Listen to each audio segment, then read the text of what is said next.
what we consider to be the jewel, if you will, of our collection. This is a 1945 Handley Page Halifax Mark 7 bomber.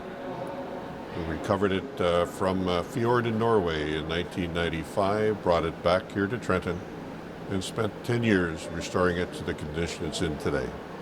Well, it's important not just for the museum, but really for Canada.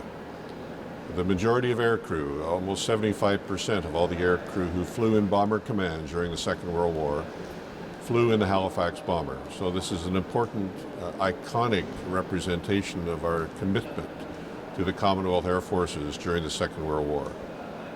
More, as I said, more aircrew in the Halifax than the Lancaster. I don't want to take anything away from the Lancaster when I say that. That was a very important aircraft as well.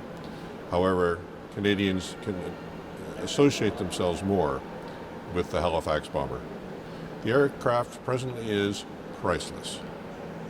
There is no way to even guess at the value of the aircraft. Certainly we put many, many thousands of man-hours into it, mostly all volunteer.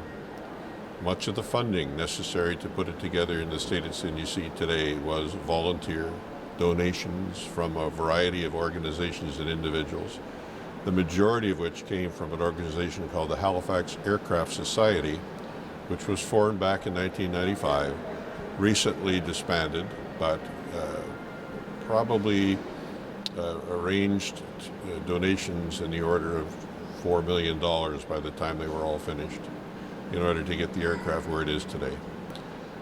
I'm very, very proud to be part of this museum and have the opportunity to talk about this bomber and to describe the story that it represents.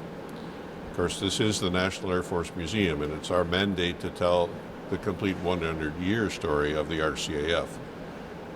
The Halifax Bomber Command 6 Bomber Group forms part of that 100-year story, and certainly having this iconic example to assist us in telling that story is very important.